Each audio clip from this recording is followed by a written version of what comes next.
Hey, we're here. We're here for a Packers Bears big time playoff game. The Packers and the Bears. I don't remember how many times they've been in the playoffs, but not even close to the 218,000 times they've been in the regular season.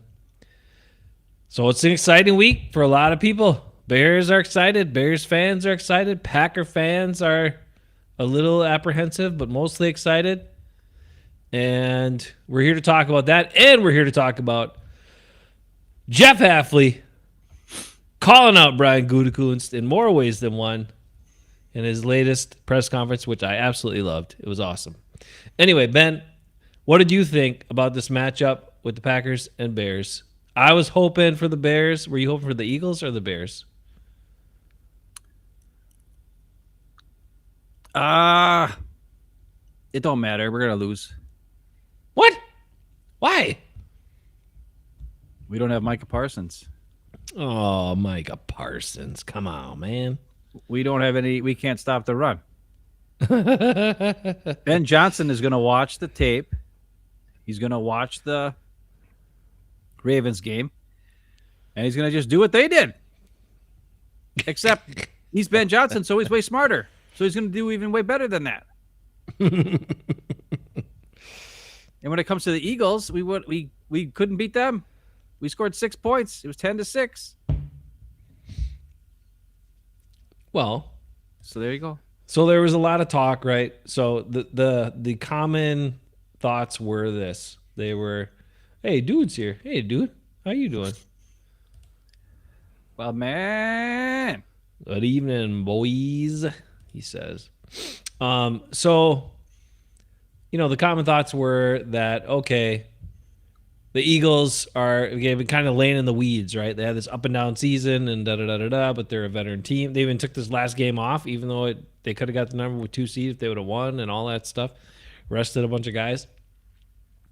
But a lot of people were thinking the Eagles are laying in the weeds here, and they're just going to turn it on, and they could make a run and be dangerous because physically, and you look at the talent on their team and Jalen Carter being back, like, They could beat anybody. They could destroy anybody. Raider Rick is here. Raider Rick found us on our new Restream platform, still on the YouTube, though.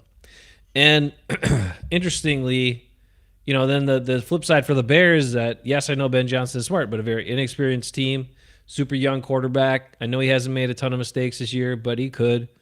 Sometimes certainly gets more confused at the line of scrimmage by disguises and different looks, which people have talked about Jeff Hafley maybe trying to do and mess him up and stuff like that, right? And so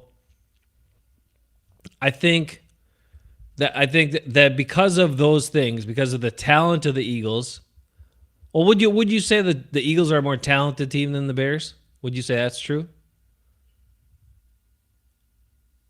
On defense. Okay. You don't believe in Saquon Barkley anymore? He's not that good? He hasn't been this year. Okay. All right. Maybe he's slowing down a little bit. Or maybe his blockers just ain't that as good. Maybe the Bears' offensive line is better than the Eagles' offensive line these days. That could be it. Although they did say they got a bunch of these guys coming back. Anyway, a lot of people are thinking the Eagles are going to turn it on. A lot of people are thinking the Bears are a team that has less experience, has been together not nearly as long, has a new coach, so they could kind of fall apart or have a dud of a game and, implode. And so that's the hope I think a lot of people are clinging to for the Packers. But Eagles could just bow out and be a total dud too, because the way they played this year, they've been playing like garbage. However, the Eagles they could beat you in an ugly, ugly, ugly game too. So that's kind of the reason I was excited to see the Packers play the Bears, on top of the rivalry and the divisional rivalry and all that sort of stuff. But I also thought the Packers had a better chance against the Bears than they did the Eagles. Either way, I agree with you that those are the two teams where the coaches are going to say, just, did you see this team not be able to stop the run? Keep running the ball until they stop it. Those would be the two coaches I think would actually do that in a playoff game. Nobody else would, but those two. Yeah. So let's stop talking about ifs and wets and buts and nuts and whatever the ifs hell. and nuts. And talk about the pack. and the Bears. All right, let's talk about it. What do you think about it? This is all we've ever wanted, all of our lives. The Packers and the Bears, our favorite team against the worst team ever in the playoffs, where it's all here and now. You win and you're in, and you keep going. If you lose, you go home, and you get fired. Oh wait, Ben Johnson won't get fired because he's too smart. Matt LaFleur might though. Anyways, Really now? care about this is only the third time in Packer Bear history that the Packers and Bears play each other in the playoffs. Not only that, Glad you knew that. this is only the fifth time in all NFL history, playoff history, that the Packers and Bears have actually been in the playoffs at the same time. Now, some would say that sounds preposterous, but it's true. And considering that we've been in the playoffs almost every year, if not every other year, that means the Bears really suck. Because we've been in the playoffs like all the time. And the Bears just aren't because they suck. So this is the fifth time only in the history of all NFL that both the Packers and Bears are in the playoffs. And only the third time that the Packers play the Bears. And we all know what happened last time. We played them in Chicago on the way to the Super Bowl when we were the last seed in the NFC. And we won the Super Bowl with a 27-year-old quarterback. That's all anybody's been saying. You're saying that history is gonna make the gong strike thrice? No, because that team had Tramon Williams. And you might say, but Ben, we have Evan Williams. We have Evan Williams. Yeah. And I'll be like, yeah. But that team also had Charles Woodson. And yeah, he got hurt before halftime of the Super Bowl, but he was still on the team to get him to the Super Bowl. And our Charles Woodson on this team, he's hurt. He's out already. He hasn't played in a couple weeks. And we don't have anybody else who can do what he does and did. And that's called get pressure on the quarterback. And if you can't get pressure on Caleb Williams, he's just going to sit back there forever and run around and do crazy stuff. And then complete a pass downfield, run for the first down, all kinds of stuff. And what are we going to do to stop it? Nothing. Can't stop it. Hey, do me one quick favor, because I don't know if it was just a weird streaming thing or whatever. Go to your Sprocket and go to your audio settings and make sure that you don't have the noise suppression on. Just do that for me. Okay, but I also got a really stupid delay here that's pissing me off. I don't know what the hell's going on. It's like my own camera on my computer is delayed. How does that even happen? I don't know what to say. Jonathan. Oh, Jonathan's here and loving the Packers and the Bears matchup. Jonathan, what do you think? Is it the Packers offense, the Packers offensive line, the Packers $55 million man coming back? Is that going to be the difference in this game? That's my argument against it, Ben. If we have a franchise, $55 million a year quarterback, it shouldn't. I mean, yes, it's bad that we lost our superstar defensive player, but shouldn't our $55 million superstar quarterback, or so we've been told, franchise quarterback, be able to carry us then or pick up the slack? Isn't that what Packer fans expect? I don't know. That's what we've been told. Delay. Why am I so delayed? This makes no sense. I don't know. This new system is weird. Told you we had to switch. StreamYard jacked up their prices like crazy amount. It's almost like we had to switch to Restream. It's almost like my computer is going to your computer, and then first come back to me. Because everything you're saying, I'm getting right away, and everything I'm saying, I'm getting like a split second later. Yeah, maybe your computer's just working at Rashawn Gary speed right now. I don't know. No. I don't know. It's my first time. We're trying it out. We see how it goes. If I got to make some adjustments, got to make some adjustments. But I don't know. All right. Well, let's talk about the game. Go. What do we take off your virtual background and see if that helps. That ain't going to do anything. Sometimes it helps. That All ain't right. gonna Well, do about this game, I don't know. I mean, if the Bears could do it. If the Bears come in, what do Packer fans think? I think if the Bears come in and they decide to run the ball like a bunch again, will the Packers be able to stop them? Will the Packers be able to stop them? I don't know. And you know who else doesn't know? Jeff Hafley. Jeff Hafley doesn't know. Here's what Jeff Hafley, we should hear what he said this week. So he called out, he had a long interview or press conference. Punter, do like our punter, man. He punted a bunch on this last game against the Vikings, and Daniel Whelan kicked the crap out of the ball every time. Consistent, boomers, good hang time, good placement. Excuse me, pins it down inside the 20. Like, Daniel Whelan should have been a Pro Bowler for this team. I don't get it, how the hell he wasn't. I don't understand it. I don't think there's any punters better than him in the league. He's awesome, and he's a good holder too. So they're so lucky that came out of that expansion edition thing, you know, and they're so lucky that happened. They found that guy because we struggled with punters for quite a while, and we had the whole J.K. Dobbins or J.K. Rowling or whatever his name was. Yeah, but he's punting for somebody like the Chargers or somebody now. So yeah, I think it was your. Now you're on time. I think it was your virtual background. It's just logging down your computer a little bit. That's dumb. It is dumb, but it's what happens, man. If your computer don't have the certain speediness it needs, like mine's 5 years old, or shit, I think it's 7 years old. Whatever. Then you can't do all the fun and tricks and tips and tricks and dicks and all that. You're gonna have to hang up a sheet in the back like me, like I had to once upon a time. JJ's in the house. Hey JJ, how you doing? Good to hear from you. Craig Hattrick, he was our last good punter until Daniel Whelan.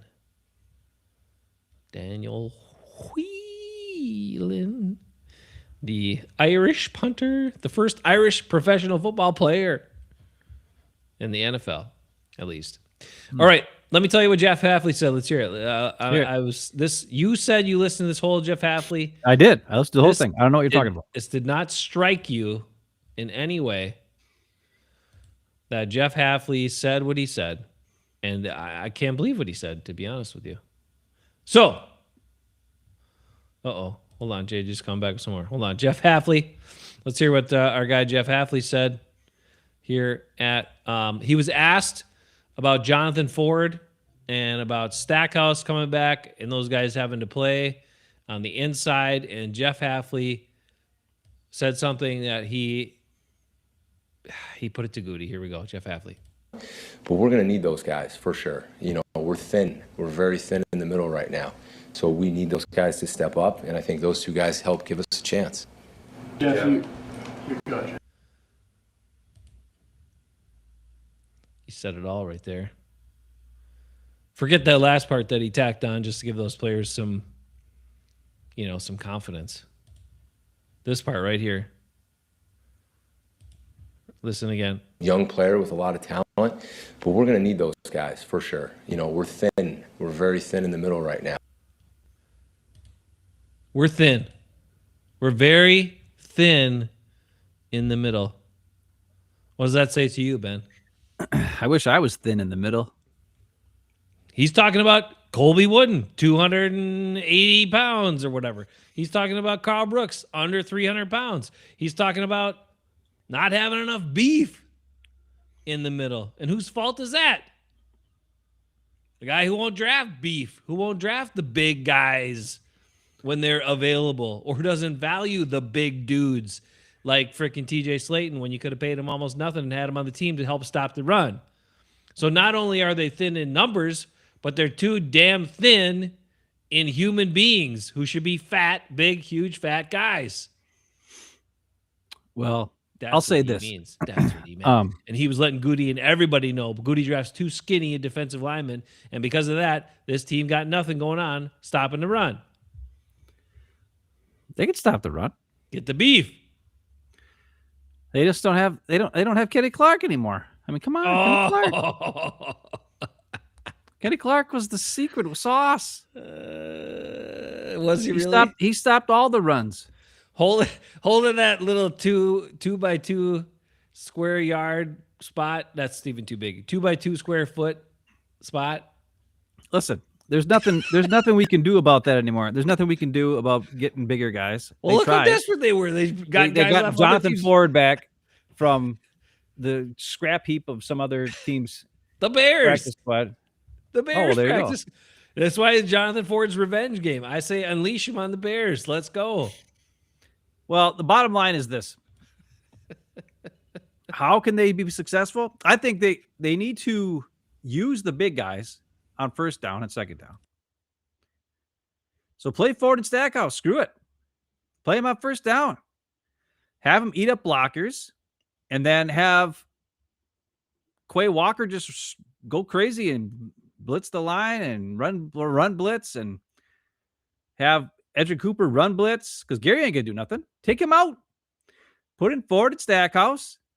Take Carl Brooks, put him on defensive end. Put LVN in there. Then there you go.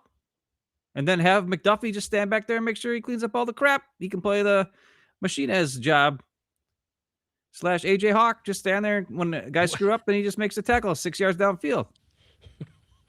Why do you want to put McDuffie in that role? He's pretty good at diagnosing and doing stuff. I know, but it's not about diagnosing and doing stuff. It's about stopping, holding up your gap, holding up two linemen with one fat guy, and holding up 2 other linemen with another fat guy. And then let your fast guys who are freaks of nature like Edgerrin Cooper just run in there and frickin' get in the backfield and cause havoc. That's how you stop them. You can't do it any other way. Our guys ain't good enough. Gary can't hold the edge. We know that. Yeah. LVN is okay. He's getting better, but he's coming off an injury. And Nick Barre is like the leader of the team all of a sudden. Yeah. Calling guys out. And he's not even going to be here next year because they're not going to be able to afford him because he's just played himself into a better contract that we can't afford because they're paying Gary all that money and freaking stupid Parsons all that money. So what do? I don't know. I'll tell you what you have to do. It's very simple. This game is not Jeff Hafley's problem. This game is not even Goody's problem. This game is not the defensive line's problem. What? There's one guy who's got a problem. Uh-oh. And he's the reason, he's my question marks. How did we only score 6 points against the Eagles? How did we score hardly any points earlier in the season, halfway through the year? How did we only have so many 3 and outs? 3 and out, 3 and out, 3 and out. And then miraculously, we get Malik Willis in there. And he's scoring points left and right. He's moving the chains. He's running on third down. His quarterback, option plays where he can either hand the ball off or take it himself, get us touchdowns. He runs in for 2 touchdowns. He throws for 2 touchdowns. He single-handedly keeps us in the game. All on his own.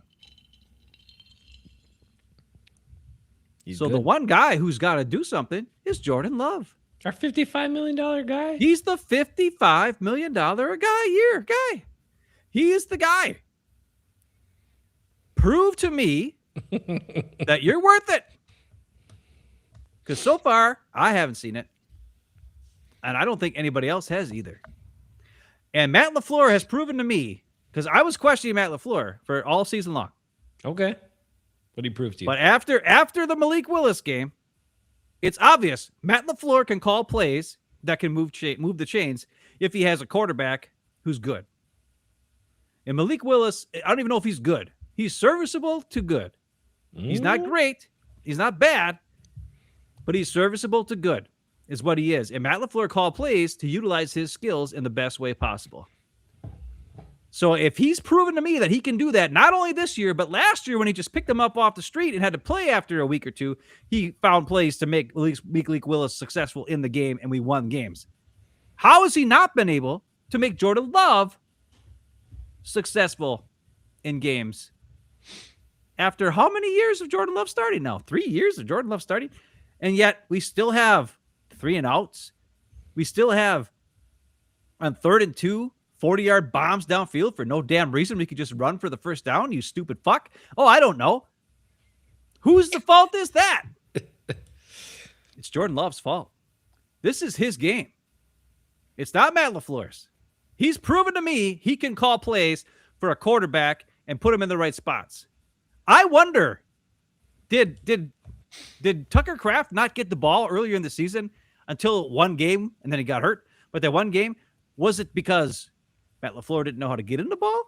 Or was it because Jordan Love wouldn't throw him the ball? I wonder. That's the guy. That's the guy who's making more money than anybody else on the team. He makes more than all the coaches. He makes more than Goody. He makes more than Policy. He makes more than all of them. Jordan Love. Jordan Love, if you're going to be the guy who makes the most money, you got to be the reason we win. Period. Let's see it, Love. Let's see it. Wow. It's all love for you this time, huh?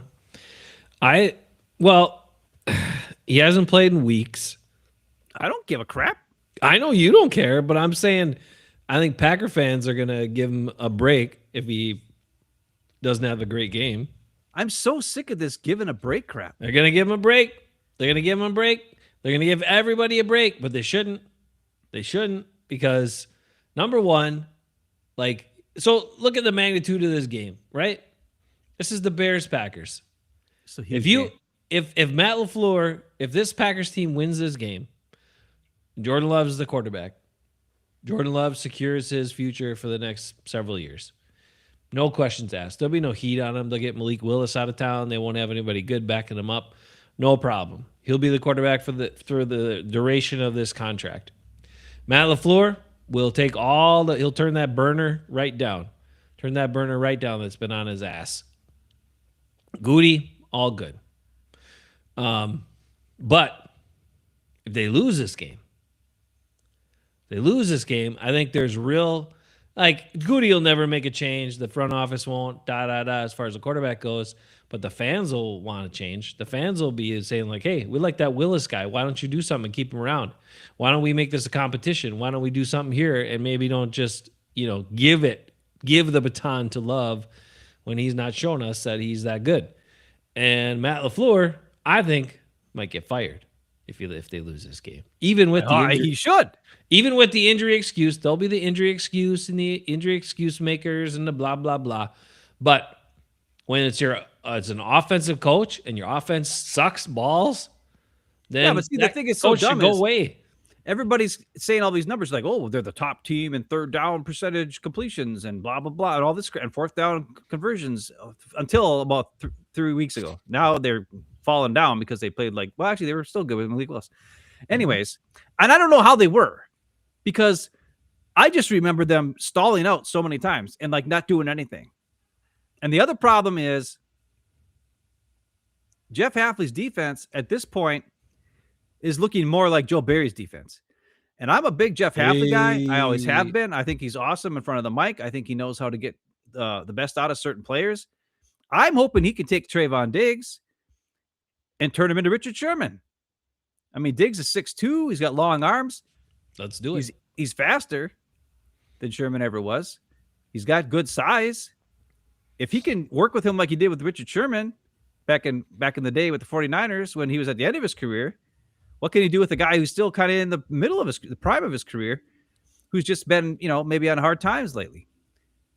I don't know. I think it'd be a great signing to sign Diggs back after this year or keep him. I know he's going to be $15 million on the cap or something crazy like that. I don't care. What the hell is the difference? He's paid Jair $15 million. He's not even on the team this year. So, but that's the thing I would say is, like you said, Goody's not going to get canned. Nope. Because what are they going to say? Oh, I traded for Micah Parsons and he got hurt. I mean, what am I supposed to do? He got hurt. Yep.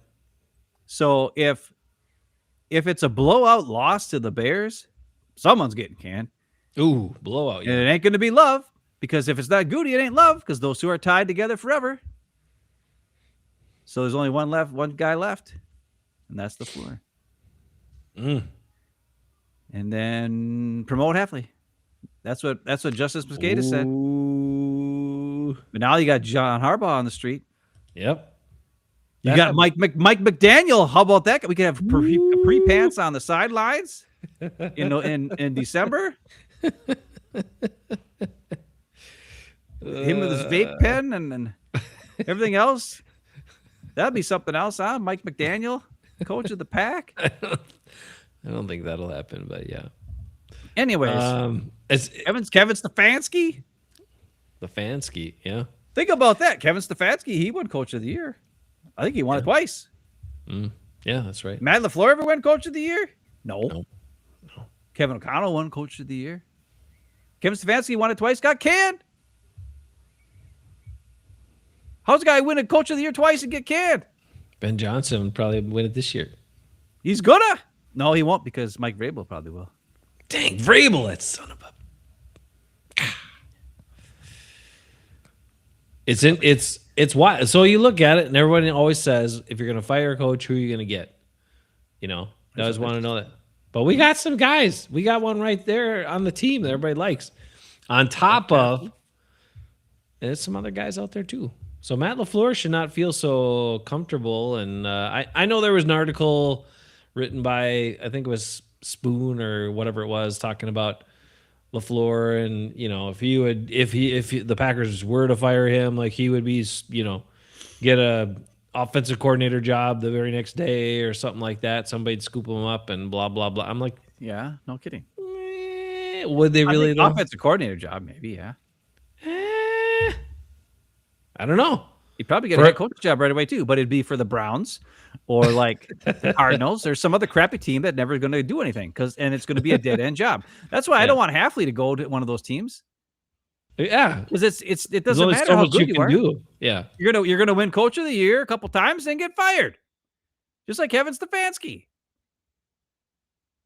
Look at the Cardinals. Was it that Gannon's fault that he had to deal with Kyler Murray? No. And a whole team that's just messed up. They fined the coach because he got in one of his players' face because he did something stupid. And then they fined the coach because of that. If you can't coach your guys and get out of them because they're dumb, what more? What do you shouldn't even be? I would have walked out then. Like, you're going to fine me because I got on my player who sucks and did something dumb and cost us freaking the game? Yeah, I'm going to get on that guy. I'm the damn coach. He's an idiot. And then you find me for that? I would have walked out then and there. I would have been like, F you, see you later, F you. Yeah. And they ended up firing him anyways. There's 8 vacancies right now already. Holy crap. That's like crazy. A ton. Yeah. Yeah. That is a ton. And the saddest part, there should be more. Look at the Jets. They're terrible. They're really bad. They're terrible. How does what's another guy that probably shouldn't have his job anymore? I don't know. Name him. Todd Bowles. They kept him. Why? Tampa Bay sucks. Todd Bowles sucks. He has got zero charisma. Like, I wouldn't follow him into anywhere. Give me a guy with at least some kind of like charisma or something. And that's the thing that's going to be interesting. The difference between Matt LaFleur and other coaches off of the Kyle Shanahan tree and so forth. And I would say a little Mike McDaniel as well. I don't think they have the ability to galvanize the team. They don't know how to, I don't know, like rally the troops, in the words of Kevin Green. Mm-hmm. The late great Kevin Green. Yep. They don't. He's not a leader. No. Like, we've seen his after the game speeches and stuff. And I'm not saying you have to be a great speech guy or whatever. I'd rather, if I had my choice between a super smart guy or a great speech guy, I'd take a super smart guy. But I don't think Matt LaFleur is either.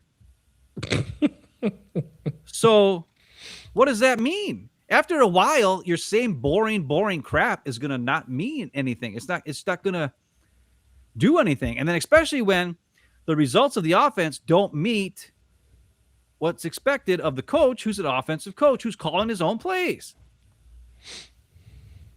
But then, like I said, you see Malik Willis come in the game, and he looks like a freaking superstar, and Matt LaFleur's calling those plays. Mm-hmm. And it wasn't like Malik Willis was like running around doing stuff on his own. He was playing within the offense that was called by Matt LaFleur. And if I was Matt LaFleur, I would take a long look in the mirror and be like, dude, they're going to get rid of me. Mm-hmm. If I don't realize what's going on here.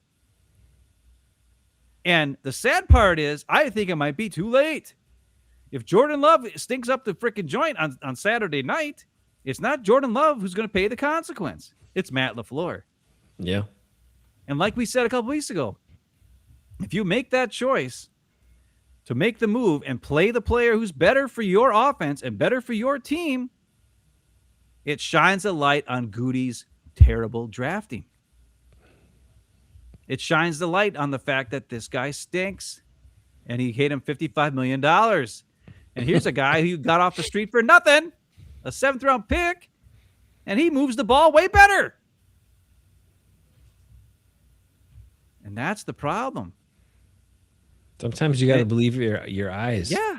And if you're the coach, if I was the coach, I'd be like, hey, I'm sorry. I know you paid him all this money, and I know we talked about it years ago, but it was after an 8-game span where he looked kind of good because I got him a bunch of Matt LaFleur special plays. I set him up to look good. He did nothing spectacular. I set him up to look good. And now I've tried to do it over and over again, and other opponents have figured out how to stop me from making him look good because he can only do a few things. He can't throw to the left. He can't roll to the right. Yeah, He certainly can't roll to the left, but he can't roll to the right and throw very often. He always is throwing off his back foot. He doesn't step up. So if he gets sacked, it's a 20-yard loss, 15-yard loss because he keeps drifting backwards and tries throwing off his back foot. Anyways, you got to go and be like, dude, this is the guy. Willis is the guy. We got to use him for now. I don't know. Maybe there's better guys that we can get later. But if my job was on the line and it was time for me to win the game and keep my job, damn. I mean, I'd play Willis and go down swinging. Go down swinging. I mean, he talks about it all the time about he'd rather be aggressive and go down swinging and do all that sort of stuff. That's his approach to games. That's his approach to play calling. That's his approach to whatever he talks about when he takes shots when he doesn't need to. And so, yeah, what is it? You might as well do it, man. Like Matt LaFleur needs to make this call. This could be his last opportunity. This could be his last game as Packers coach, especially in the fashion they may lose or not lose or whatever. But I think one other thing I think that's interesting is that Matt LaFleur has, like you said, he just has not shown the guys that he can be a guy who commands their respect and leads them in a direction, right? And I think it's interesting, like you brought up that point, and what it made me think about is just like put yourself, like none of us have been in the NFL locker rooms, right? We don't know all that. But you're looking at a bunch of alpha males, right? A bunch of alpha males who all have this high confidence, the majority of them anyway, have this high confidence about what they're doing, about what they are, about what they can do, but they all want to be improved. They all want to get to the ultimate goal. They all want to be their best version of themselves so they can be their best, be a star, make the most money they can make, and then ultimately have the team success. So they're looking to somebody because they can't get there on their own. And if you're not somebody that they believe in, or if you're not somebody that you can't show them results that they're looking for, then they're not going to get behind you. They're not going to bust their ass for you. They're not going to reach the goal. And that's, I think, this whole time above even, questionable play calls and decisions in game and some of the other stuff, ultimately that's what's holding them back. That is what has held Matt LaFleur back this whole time. And oddly enough, to me, and I think you can tell it oftentimes from his press conferences, is he doesn't have a lot of confidence in himself, in what he's doing, in what he's saying. No, because I mean, he said it a bunch of times, like, "Oh, well, if I knew," and he does the Joe Barry. Yeah. Oh, if I knew what the problem was, and like, you're the coach, you should know. That's why Hafley is awesome. Yeah. He's like, I know what the problem is. He's like, how come you guys gave up 300 yards rushing against the Ravens or whatever the hell it was? And he's like, well, we had a bunch of guys who didn't line up in the right spots. We had guys who didn't do their assignments. We had guys who know better and didn't follow the plan. And Hafley just straight up said it. And LaFleur also said it. And that's the other thing that's key. Whenever it's a problem that has nothing to do with LaFleur or the offense, if it's the defense, boy, he brings it up. Right after the game, he talked so much about how much yards we gave up in the running game against the Ravens. We lost that game. Talked about it a lot. How did he talk much about when they scored 6 points against the Eagles? Was he talking a lot of? I mean, he'd be like, "Oh yeah, we're just not a." It just he'd say it wasn't good enough, but he wasn't angry. He was more sad and pathetic. Where when he talked about the defense giving up all those rushing yards, boy, he was angry and pissed about it. Yeah. So it's like It's true. And that's the other thing that bothers me with him is I don't believe him ever. Yeah. I don't listen. There's not a lot of things you can gain from even listening to his press conferences or anything anymore. And I feel, but I feel bad because when he got hired, he had to deal with the Rodgers shit. Yeah. So he couldn't really take over the team, which might have been a good thing for him because he probably wasn't ready to take over a team. He just came from being the offensive coordinator for 1 year for a Titans team that wasn't even good. At least their offense wasn't good. Their defense was, but that's because they had Mike Vrabel as their head coach. And it took him a couple of years dealing with Rodgers. And then I don't think it was LaFleur who wanted Rodgers out of town. It was Goody. Goody was the one who wanted Rodgers out of town. Yeah. And rightly so. Wanted him a long time ago. And then, of course, he had to deal with the whole the Love thing and figuring out, okay, this guy, how am I going to make him a quarterback when he has zero talent? Well, he tried. He got him there. I mean, Love has one talent. He can throw the ball off his back foot, which is great on maybe 3 plays a game when he should do it. Problem is he does it about 13 times a game, and those other 10 times he didn't have to do it. And sometimes it's not accurate. And the other thing that bothers me too, and I've brought this up before, but is when, like, if you have a guy and you know he's the best guy and he like is a mismatch problem, other teams are not afraid. Like Christian McCaffrey, they run him into the ground. They're just like, we're giving him the ball 1,000 times. I do not care. He's the man, whatever. Freaking the Lions, when they wake up and give the ball to Gibbs as much as possible because they know he's the man. It took him till week, 7 or 8? And it was just an accident that Tucker Kraft had that huge game? Because it wasn't because they were looking to get the ball to him. Well, a couple of those plays were just Jordan Love threw up his back foot and got lucky. And another one was, Tucker Kraft just break tackles and run through guys and going crazy. When us as fans have seen it for years. At least that, maybe not his first year. We did say he was the most well-rounded of the two. But the second year, we were like, this guy needs to get the ball. I mean, he's a freaking mismatch problem. He breaks tackles. He gets first downs. He'll freaking do all kinds of crazy stuff. He's a problem for an opponent. And why LaFleur couldn't develop a game plan around that guy? When you look at teams like the 49ers, and let's face it, Shanahan made, what's his face? George Kittle, who was like a 4th round pick, who, if you look at his stats in college, they were nothing. Yeah, true. But he found this guy's a dog. He works hard. He does everything right. He'll give me his all on every single play, and I'm going to turn that guy into a star. And he did, because he recognized the talent, and he did it. And we all see the talent in Kraft, but LaFleur can't do it. But then there's guys like Hafley who say, okay, well, we drafted Bullard, but Evan Williams is the man. So sorry, Bullard. Evan Williams is going to start at freaking safety along with McKinney because we give him a big contract and I have to say nice things about him all the time. But Hafley knew what was up. Hafley don't screw around. This is the guy. Evan Williams is the guy. We're playing him because he's too damn good. Yeah. And was Hafley upset? And when they kept talking to him about Jair, bringing it back and all this year, and disgruntled Jair, and Jeff Hafley was like, hey, I'm going to talk about the guys that I know are going to be on the team, which means I know Jair sucks. I don't want him on this team. And that's the difference. Hafley stood up to Goody. That was Goody's first round pick. Do you think Goody liked the fact that he had to let him go? Do you think Goody liked the fact that it was a mistake, a huge mistake, to give Jair a contract when he coming off an injury, when he wasn't even proven to be that good, especially a couple years before they gave him the contract extension?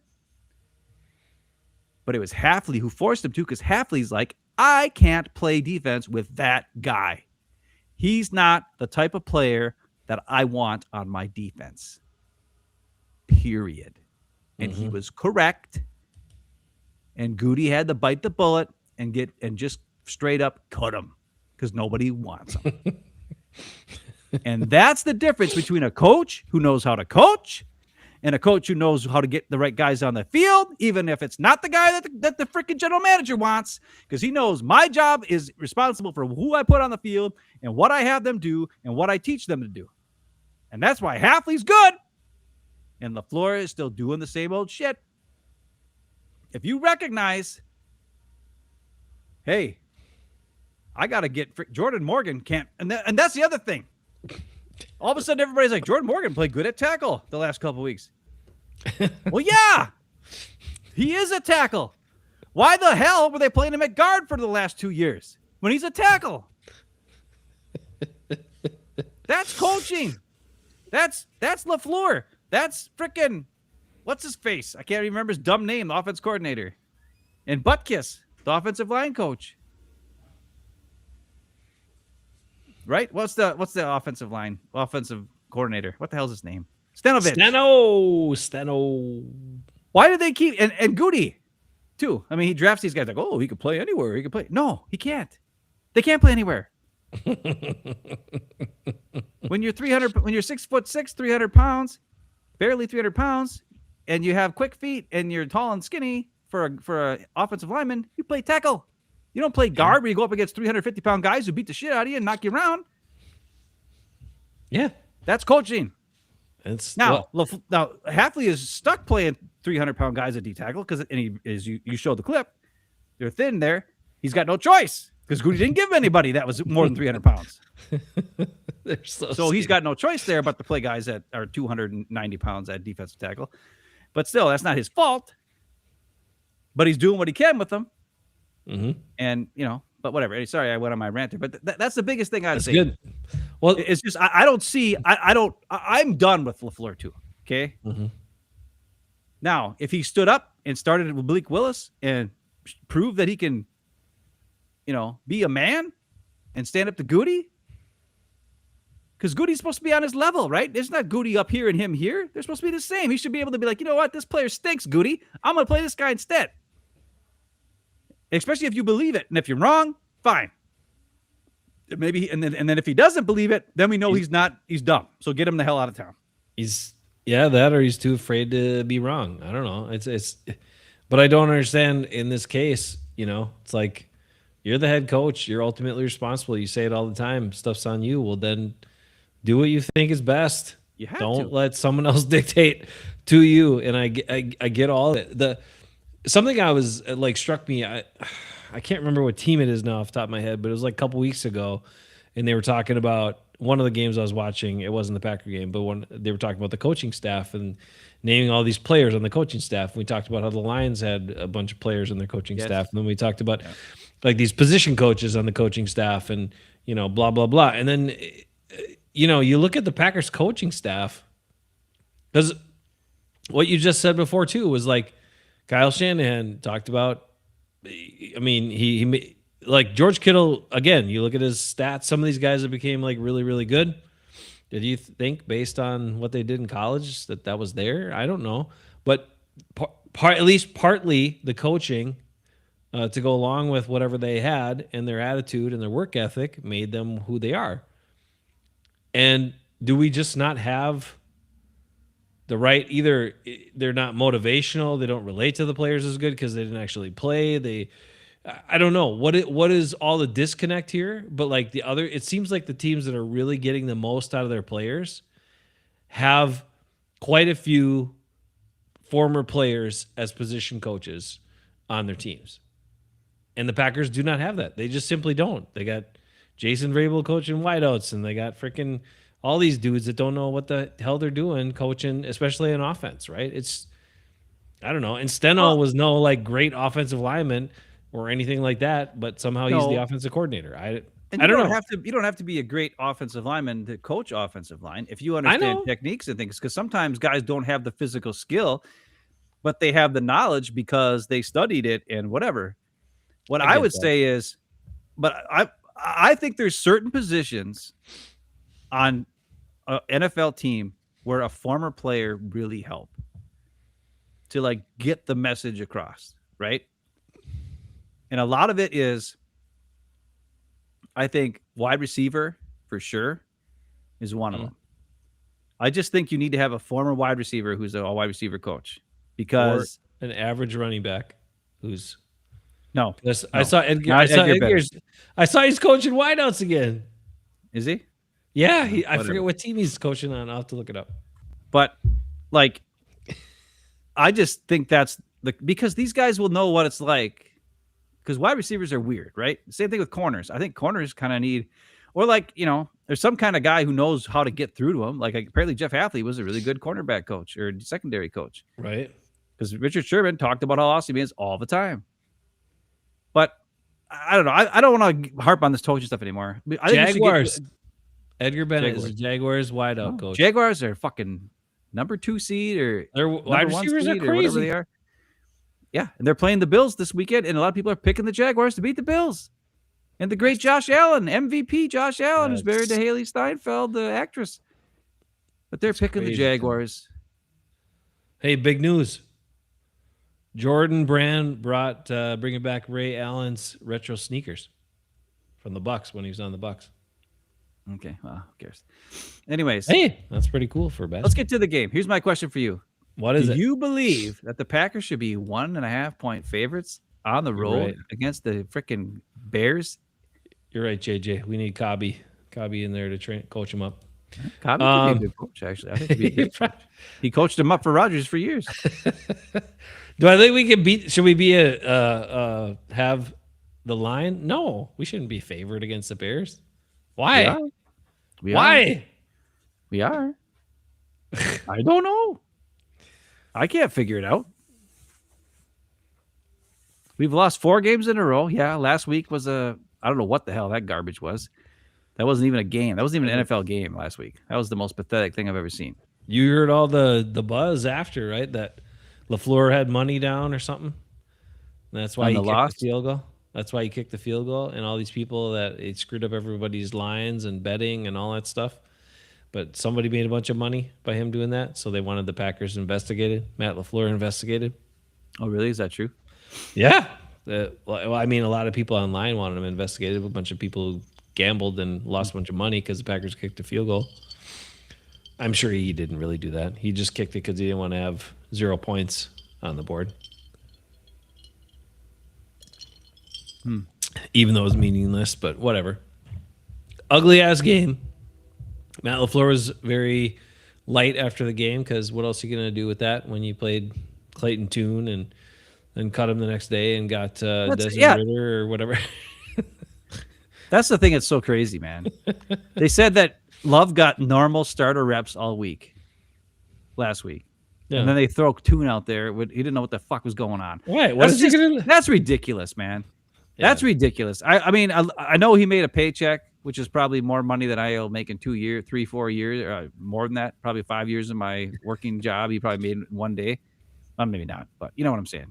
Yeah. But it's like, still, I feel sorry for Clayton Tune. Like, that's bullcrap.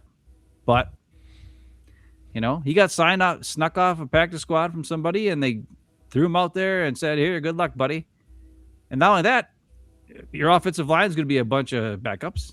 Your receivers are going to be a bunch of backups. You're not going to have any time whatsoever to throw the ball. And when you do, you're not going to know where the hell anybody is because you don't know the offense. Because guess what? Love gets all the practice reps. Sorry, bud. Yeah. And the guys you're playing with haven't gotten any practice reps either. That's ridiculous, dude. That was why even play the fucking game? Why don't you just go out there and just be like, we forfeit. We don't want to have anybody injured. We're just going to give you the win. Just do that. It was a farce. It was a joke is what it was. A regular season finale game, and that's what you got. So I don't know. I hate these trends. I don't like these trends in the NFL. Like I know and look what the NFL did. They tried by doing these like last two games of the season being divisional games and all that stuff. It was supposed to keep all the intrigue and at least keep enough things open to whatever. And I think it's gotten worse. I think it's gotten worse the last couple of years. Like more stuff has been decided before the last week. Yeah. I think the last two seasons than when they had 16 games. It's weird. It is weird. It's totally backfired on them. So whatever like robot or AI or algorithm told them this would be better, it's not really working out that way so far. But that's what you got. And just remember, if we didn't have no 7 seed, the Packers would have been out of the playoffs the last 4 years, right? In a row. That's Mm-hmm. Then you'd have had changes both all over. I mean, if the Ravens fired John Harbaugh and the freaking Steelers would have fired Mike Tomlin, two guys who won Super Bowls and have been good for their entire careers as coaches. Yeah. Why can't a guy who makes the playoffs barely every year, the last couple of years, and then gets knocked out right away because his freaking coaching is dumb? I don't know, but here's the thing: who believes as a Packer fan who hates the Bears? Yeah, I want them to win. This is a game for you. This is on Saturday. I want them to win. I want my team to beat the hated freaking Bears. I hate them, even as much as I know Jordan Love stinks, and as much as Matt LaFleur is a wuss dog, and I'd rather have Jeff Hafley as my head coach. And I know that the Packers win. And it hurts all those chances of what I really want the Packers to do is to have happen. Ooh, that's an interesting dilemma. You still will take the 1-game win over. Yes. Because I know that they're not going to go any further than that. Yeah, but then if they get past the Bears. Because the Bears don't get anywhere. That's why. I know the Packers aren't going anywhere. I know that. So the best thing is to freaking beat the Bears on the road in Chicago, so all the Bear fans and the stupid Bears go crying. And yeah, we'll lose next week. I know that, but who cares? We at least beat the stupid Bears. And yeah, if I got to deal with Jordan Love for the next 10 years because of it, and Matt LaFleur for another 5, and Goody stupid draft picks for the next 25 years, whatever. At least because at least the Bears got knocked out once again when they had a number 2 seed with home field advantage. I'll just say this, though. I really wish Matt LaFleur would stand up to Ben Johnson because it's getting kind of ridiculous. Ben Johnson is just talking smack and he's just like the man. He's just the man. Takes his shirt off and he's all piped, guns up, blazing, talking smack. He likes beating Matt LaFleur all the time. At this last week, after he's like, oh, well, I mean, we played our guys. We're not pussies or whatever. He says something like that. I mean, he's calling Matt LaFleur a wuss. Like he's just bitch slapping him left and right with his comments. And Matt LaFleur is just like taking it and just taking it, not fighting back at all. He's not fighting back. He doesn't fight back. He's too busy getting his hair cut every week. His eyebrows greens. I don't get it. Come on, Matt LaFleur. Show me you got some nuts and fight back. Don't just do your passive-aggressive handshake at the end of the game and run away real fast. That's not cool. Talk smack back and then back it up on the field. That's all you got to do. Yeah, if Goody hit on his first-round picks, I'm with you. Be nice if he ever hit on those first-round picks. Ugh. Okay, what's Greg Taylor? So if Goody hit on his first-round picks, then Matt would have a better team. Yeah, well, that's not wrong. Plus, this team needs more vets. Goody gave Matt the youngest team 4 years in a row. I disagree. We talked about this. I will say this. With no There came a time where, because of salary cap issues, we were forced to have young players on the team. Yeah. And the only way for those young players to develop and become something better is if they don't have ding-dongs taking their slots with old farts. And we were the oldest team in the league for 3 years with Matt LaFleur. Before that, do you remember that? When we had Mercedes Lewis and Aaron Rodgers and all these old bastards on the team. And David Bakhtiari not playing, but still technically on the team. So, and we had to let him go. We had to not bring back Mercedes. We had to not bring back any of the receivers so the guys could play. Problem is, this is the problem, is when it was established that Tucker Kraft was the man, then we say he's the man. We play him all the time and we use him. When it's established that Christian Watson's fast, we work on his hand-eye coordination. We work on his downfield ability to locate the ball, stuff like that. Still, he's got physical skills, and he's a good guy, and he's smart, and he works hard. Those are all great things. So if we can just get him to learn how to, look for the ball. He's been great since he's come back from his injury. I'll say that. He looks awesome. He's been playing great. I'm very happy with the way he's been playing. But that's the big difference. We needed young guys to step up and play. We needed Zach Tom because we had no money left and we had no guys left, and we had to draft 3 guys that draft and hope that one or 2 of them would be good. And we got lucky that all of them were good. We got lucky. Rasheed Walker is still good. He's going to make a bunch of money in the offseason this year. Some other team's going to give him a pretty penny. Sean Ryan is halfway decent at guard and pretty damn good at center. And hopefully they sign him back. But if we don't, guess what? Somebody else is going to sign him because he will play. This isn't going to be a freaking Josh Meyer situation. This is going to be a John Runyon situation where he's going to make $13 million a year to $15 million a year, and he's going to start for somebody for the next 3 years. And what are we going to do? Just draft some Yahoo and throw him in there? Or are we going to take the guy who we can give him $13 million, which isn't that much, and have him be our guy for the next 3 years? And we got lucky Zach Tom is the man. No, we had to pay him a whole bunch of money because he's the man, and we kept him. Well, at some point, you're right. So you can't keep paying everybody. You got to make choices. You got to make the right choices of who to keep, and that's oftentimes hasn't been the case in the past. JJ brings up a couple things that we're going to get out of here. JJ brings up his boy Cox had 1 sack and 5 pressures against Minnesota. He should be starting over Gary. No, he's not. If Gary's slacking off, though, in this game again, should some of these other guys get some reps? Oliver, Jeff Hafley was asked about that. Barron, Sorrell, Oliver. Barron Sorrell should be starting. Or playing. I want to see Barron Sorrell. I want to see Kingsley Enagbare. I want to see LVN. Those are the 3 guys I want to see on the field. And then I want to see Oliver in pass rush situations. Cox Jr., I don't even want to see him on the game day roster for one specific reason. He does not play a single snap on special teams. Why?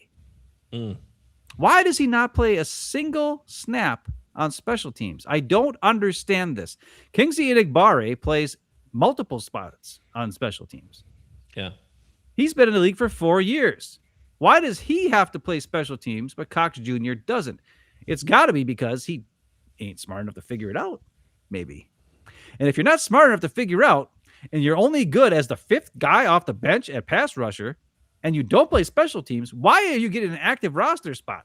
I would rather see that active roster spot go to somebody who can actually contribute more than 4 or 5 plays a game. No offense. I don't care if he gets a sack and 5 pressures on those 5 plays he plays. He doesn't do anything else the rest of the game. So he's like Rashawn Gary the rest of the game. Well, no, I don't know. Maybe if he was out there every play, I don't know.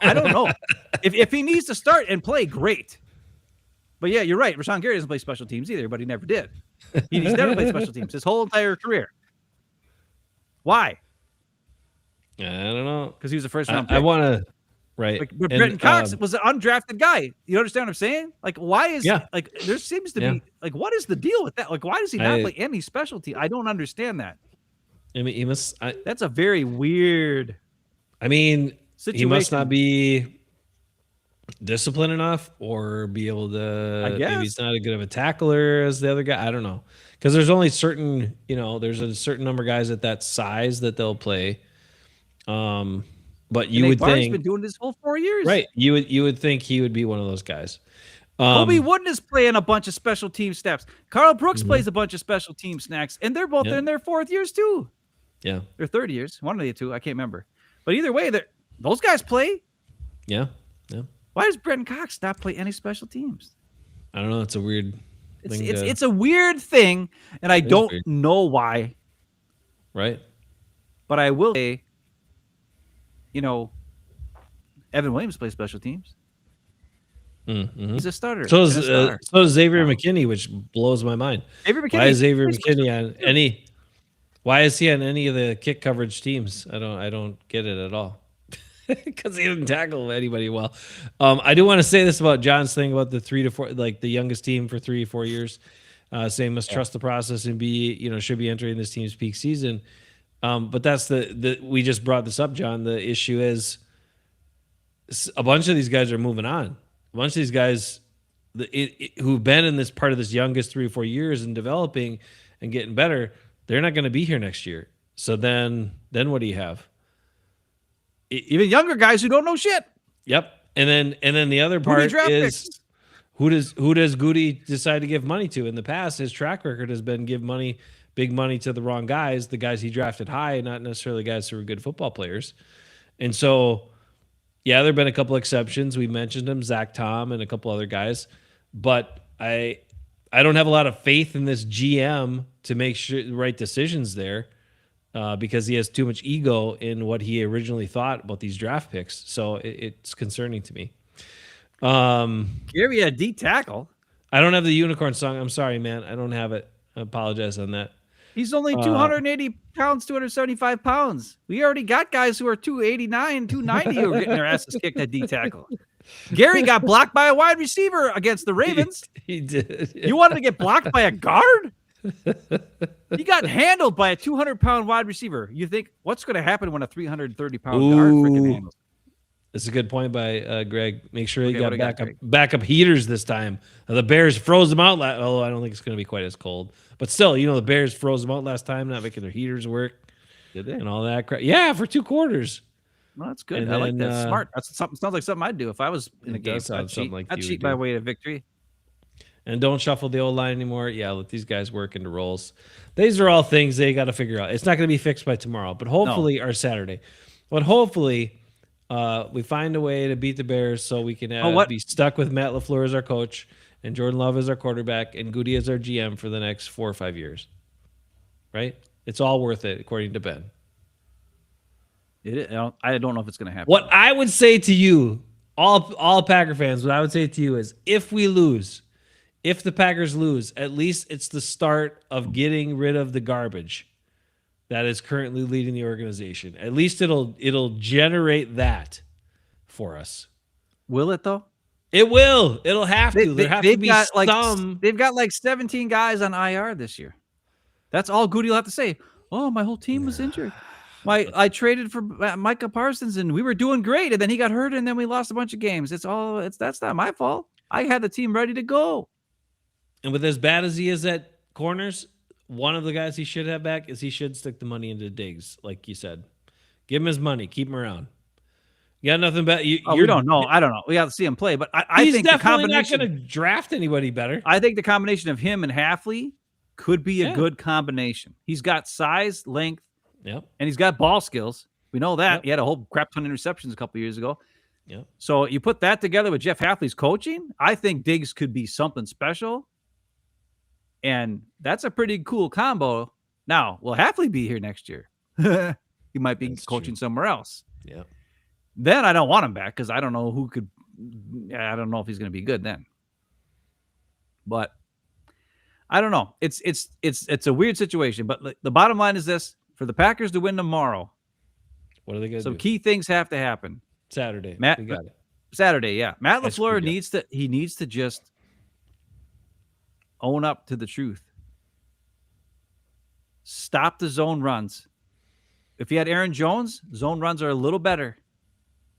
Josh Jacobs, just get 2 guys on a D tackle and move the line of scrimmage and let him plow up in there and get 5-6 yards carry. Because Josh Jacobs will run through some guys. And if you can get him one-on-one with the linebacker, he'll run into the linebacker. And if we can actually block the linebacker on our way after we blocked the D tackle and went up to the linebacker, and Josh Jacobs goes into a safety, he'll run over that safety. And that could be good. But when he calls these goddamn zone runs to the outside and wide receiver end arounds that go for 1 yard and the guys run for freaking 30 yards, but it's all horizontal. No more. Run the ball up the gut. Do double teams. Freaking move the Bears line of scrimmage. Their defense is not that good. They don't have great pass rush, so that's good too. Mm-hmm. And Jordan Love does not throw many interceptions, so that's good too. I'll give him that. Yeah. So those are all key things. This is a prime game for Matt LaFleur if he's at his best for the Packers to win. And that's the honest to God truth. Will he be able to coach at his best? That's the other question. I don't know. Will they take now in the last matchup, the Bears blitzed him a lot and Jordan Love 8 in the passing game, 8 on the blitz. Yes. Are the Bears going to be totally different this time and be like, we learned from that? Smart, they will. And then they'll play a bunch of zone. And then Jordan Love is not nearly as good against the zone. So then you got to run the ball, right? Then you got to run the ball. If they're playing zone and 2 deep safety, run the ball and get Emmanuel Wilson some carries and use Josh Jacobs. That'd be good. And just freaking take the ball out of your $55 million a year man's hands and win the game. Well, don't you ever notice how when all season long this year, when the Packers had the lead in the fourth quarter? Yeah. And if you had a quarterback who's making $55 million, you usually want him, or not even the lead, sometimes in the third quarter where you have the lead by like 1 touchdown, right? Like 1 score, and you need to keep scoring. LaFleur would still run the ball and run the ball and run the ball. And a lot of the drives were fed by running plays. There were end arounds that were in those plays and running plays. There wasn't much giving the ball to Jordan Love to win those games. And these are games they won. And the drives continue because of running plays, because they could actually run the ball. He doesn't trust Jordan Love. And that's proof right there. In the way he calls games at the end when they have the lead. I'm sorry that when you have the lead, I don't give a crap. If you got a $55 million quarterback, you let him lead. You let him win the game. Keep playing. And now that, if you keep scoring and putting pressure on the other team to have to score, that leads into Jeff Hafley's defensive pressure. And that was back when Mike Parsons was actually there. Now, who knows? It could be a bad thing to do, but still. Let's go. Like it goes all the way back to the beginning of our show. Jordan Love. This is your game, Jordan Love. This is your game to prove me wrong. I think you suck balls. Prove me wrong and show the Bears and me that I'm a moron. And I will gladly come on this show next week and tell everybody I'm a moron. But as of right now, I'm a genius and you stink. So prove me wrong. Well, I will say that the field in Chicago is probably just as crappy as the field in Pittsburgh. And so maybe Jordan Love will get lucky and have some guys slip down too, so he can get an easy touchdown just like his buddy Aaron Rodgers to win the game. We'll see. If the guy doesn't slip and fall down, that ain't no touchdown. But that happens in these games. That happens. So do it. Maybe we'll get lucky. We'll get a lucky break. Get a lucky break, we win. Or Matt LaFleur smart, we win. So we got 2 chances to win. Matt LaFleur dumb, which also can happen. We don't win. But I believe it. I believe they will win. Matt LaFleur will save his job. Goody's job will be saved. Love will be saved. Everybody will be saved. Packer fans will be happy for 1 more week.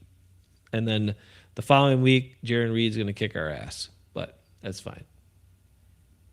All right, let's win this one for Lombardi, for Lambeau, for Barf, and for the man who owned the Bears, Aaron Rodgers. We'll get you guys next week. Be good and stay good, as always.